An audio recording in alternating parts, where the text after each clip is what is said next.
if your service four-wheel drive light's on, most likely it's this actuator right here, which is fairly easy to take off. 4 bolts.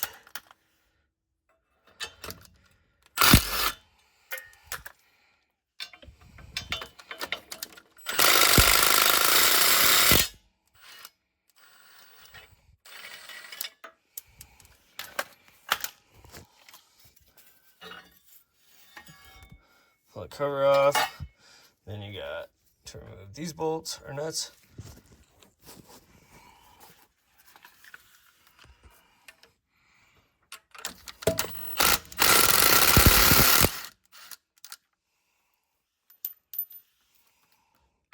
$13mm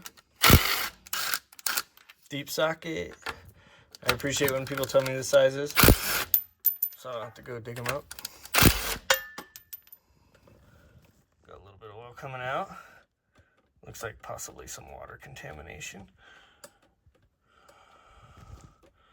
Great.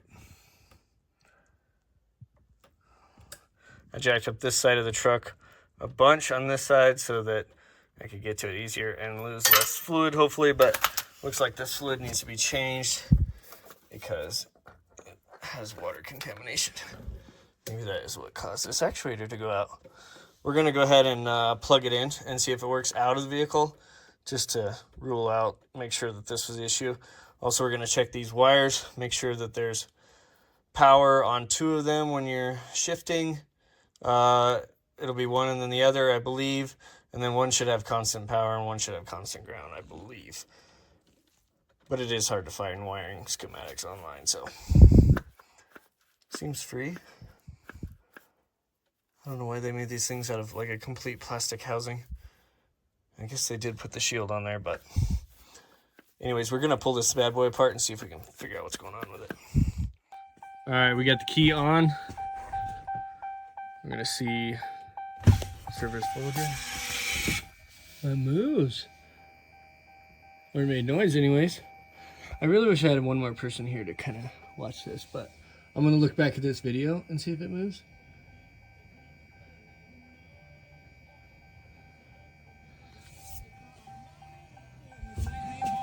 Service four-wheel drive light did not come on and it went into full drive.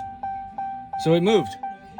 I think we just had loose wire, or maybe it was hung up a little bit, and then when I started just running it back and forth by hand, it probably got the gum out of it or whatever. As you can see, the rod did move, in fact, and it made noise. It didn't make noise before. So by just pulling it out of here, moving it back and forth a few times, and then it could have possibly been this connector a little bit loose, but it didn't feel loose when I pulled it apart. It's working now, so I'm gonna do it a few more times. Just kind of clean this thing back up. Black RTV after I clean this up and put it back. I guess it does have an O-ring. I probably don't need to use RTV. I can just put it back on. I'm gonna prop my phone right here. I'm gonna go shift it back and forth, and hopefully you guys can see it move.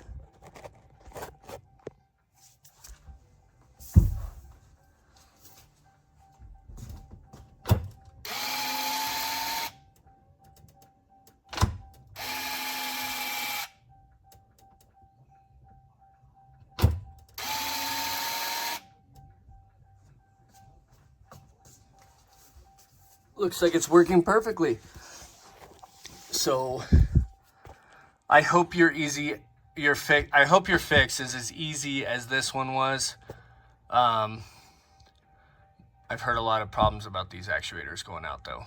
They're fairly easy to replace. If you jack up this side, you don't lose as much oil.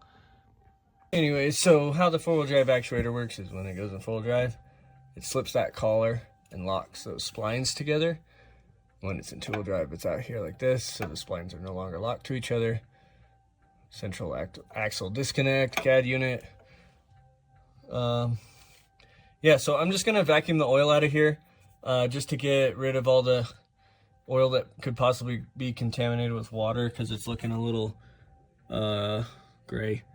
And then put fresh oil in the differential after driving it for a few minutes, just to make sure that this fills up with oil again.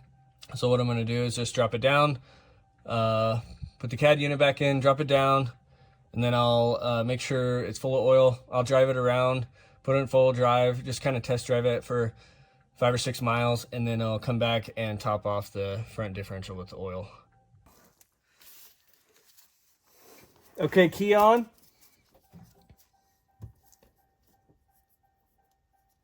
Okay, this is the top with the clip on it.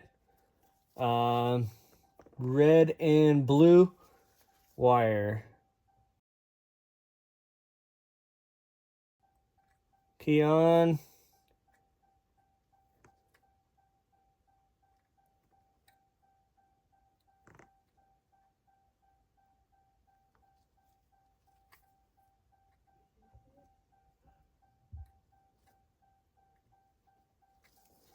That's strange. It's on accessory. Yeah, you have to turn it to run position. Click it again. Okay, there it is. Okay, key on, and not shifting the full drive or anything. We got power on the red and blue wire. A small amount of power on the blue and purple wire next to the red and blue wire. No power on the third wire. And I believe this last wire, the black wire, is supposed to be ground. Okay, shift it to full drive.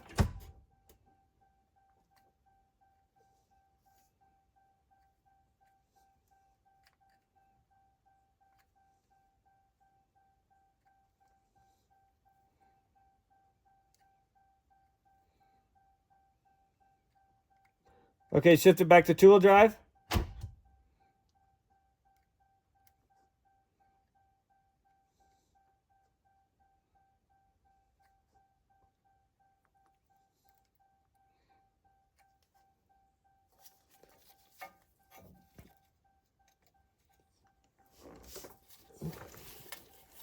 Back to full drive.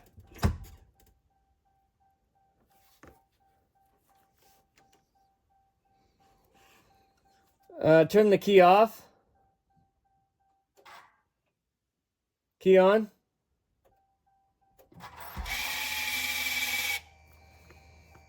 So it sounds like it's not working.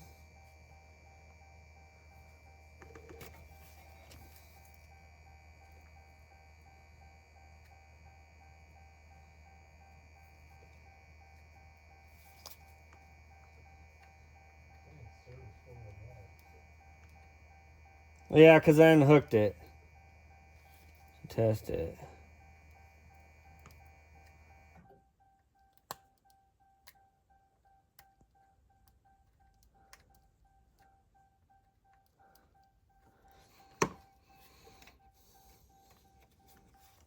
Okay, shift it back to four-wheel drive. It's in four-wheel drive. Or two-wheel drive. Key on or off and then on.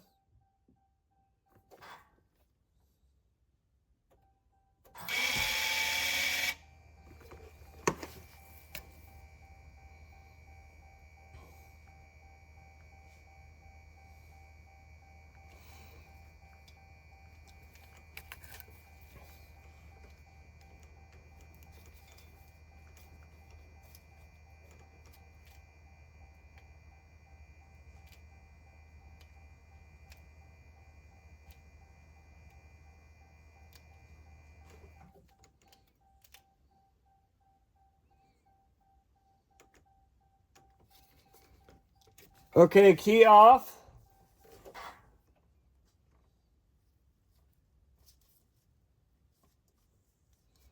Key on.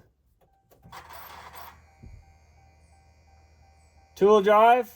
It's in two. Or just whatever, switch it.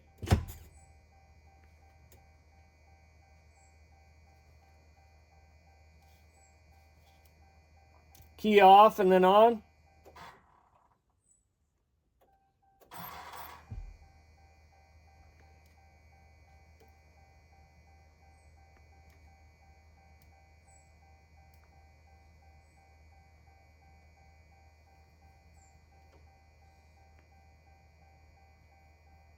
Key off and then on.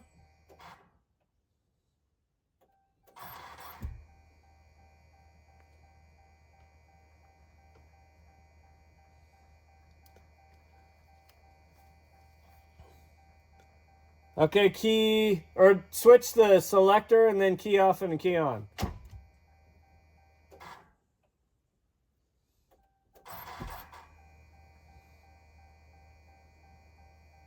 Switch the selector.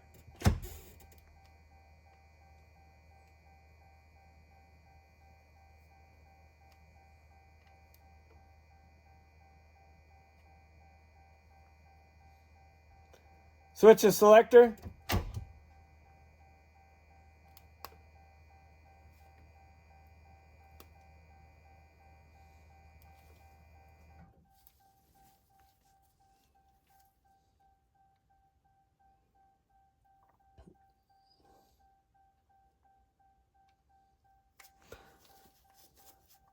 Well, in conclusion for these wire tests,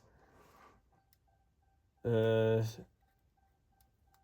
unit should have power on the red wire, red and blue. The next one over, it's going to just have a little bit. I don't know exactly what it is. I'm not going to keep messing with it. And then the next one dead. And then the next one I believe should be ground. And it's working properly. In between testing, you have to cycle the key because the service four-wheel drive light comes on and it will not send power anymore to this wire. It's some sort of signal, and I'm not going to bother tracing down what exactly it's supposed to be.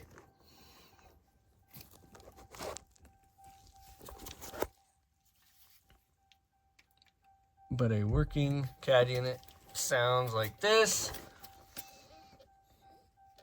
Okay, switch the selector.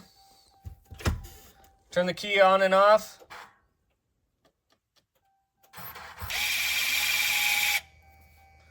So that's what it's supposed to sound like.